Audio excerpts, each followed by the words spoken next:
ભાવનગરમાં પત્રકાર મિત્રોને સીપીઆર અને ક્યુપીઆરની તાલીમ આપવામાં આવી। પ્રાપ્ત થતી માહિતી મુજબ આધુનિક યુગ મુજબ સીપીઆર આપવાની પદ્ધતિથી વાકેફ રહેવું જરૂરી છે। ત્યારે ભાવનગર સરટી હોસ્પિટલમાં પત્રકાર મિત્રોને સીપીઆરની તાલીમ આપવામાં આવી।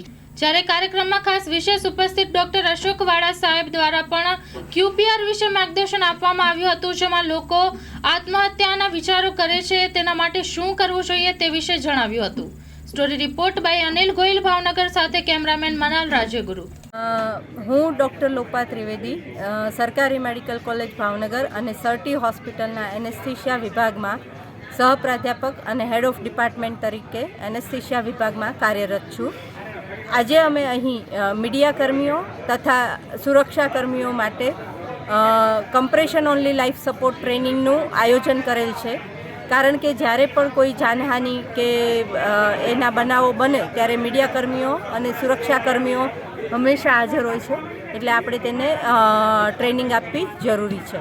તો કમ્પ્રેશન ઓનલી લાઈફ સપોર્ટ દ્વારા ખાલી આપણે ફક્ત બે હાથની મદદ વડે કોઈ વ્યક્તિ કે જેનું હૃદય બંધ થઈ ગયું છે અથવા તો જે વ્યક્તિ બેહોશ થઈ ગયો છે અને જેના હૃદય તથા શ્વાસ ચાલતા નથી તેવા વ્યક્તિને પદ્ધતિસર દબાણ આપી અને તેના હૃદયને પુનર્જીવિત કરી અને તે વ્યક્તિને એનું જીવન આગળ વધારવામાં આપણે મદદરૂપ થઈ શકે છે। Thank you. चिन्मय शाह से रिपोर्टर जर्नलिस्ट के न्यूज़ एजेंसी ने लगता दरेक અને સિક્યુરિટી સ્ટાફ। એટલે મને એવું થયું કે આપણી પાસે રિપોર્ટર અને જર્નલિસ્ટ લોકો છે તો 5-10 મિનિટ છે એમાં સ્ટ્રેસવાળું કે ફ્રેશવાળું નહીં, પણ અહીંયા સીપીઆરની વાત છે તો એવી જ ક્યુપીઆરની વાત કરી દો, એ પણ લાઈફ સેવિંગવાળું છે। સીપીઆર છે કાર્ડિયોપલ્મોનરી રિસોસિટેશન, તમને હમણાં ટ્રેનિંગ આપશે કે હૃદય અચાનક બંધ થઈ જાય તો એને તમે ત્યારે શું કરી શકો અને બચાવી શકો। તો એવી રીતે ક્યુપીઆર એ પણ એક લાઈફ સેવિંગ છે। એ છે ક્વેશ્ચન, પરસ્યુ અને રિફર। પણ એમાં પણ એ ક્યારે કરવાનું છે કે જ્યારે પેશન્ટને સુસાઇડલ આઈડિયાઝ, આત્મહત્યાના વિચાર આવતા હોય, જ્યારે પેશન્ટ કોઈ વ્યક્તિ માનસિક રીતે અસ્વસ્થ થયું હોય તો માનસિક બીમારી હોય તો ઘણીવાર એ આત્મહત્યા કરે છે। અને લગભગ આપણે તમારા ન્યૂઝમાં રોજમાં લગભગ આવા 1-2 ન્યૂઝ હોય જ છે।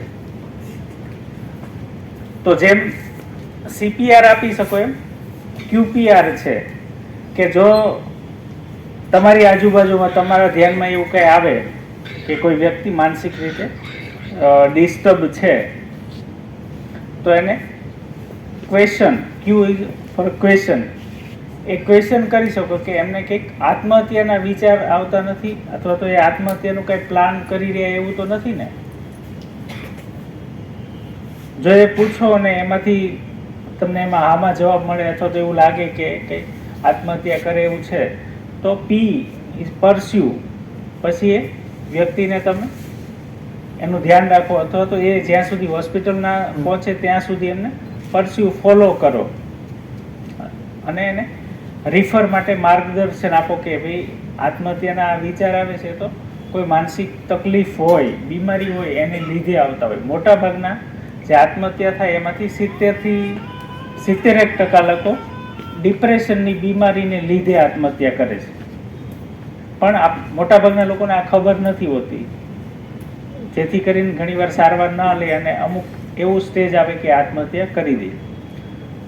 તો જ્યારે આપણા ધ્યાનમાં આવે કે કંઈક માનસિક રીતે ડિસ્ટર્બ છે તો એને આપણે જો ક્વેશ્ચન કરીએ અને પછી પરસ્યુ કરીએ અને રિફર કરીએ કે એમને આ માનસિક સારવાર વિભાગમાં અથવા તો માનસિક રોગના કોઈ પણ તજજ્ઞને મળીને જો એની સારવાર કરે તો એમાંથી બહાર આવી શકે છે, એમને આત્મહત્યા કરવાની જરૂર નથી।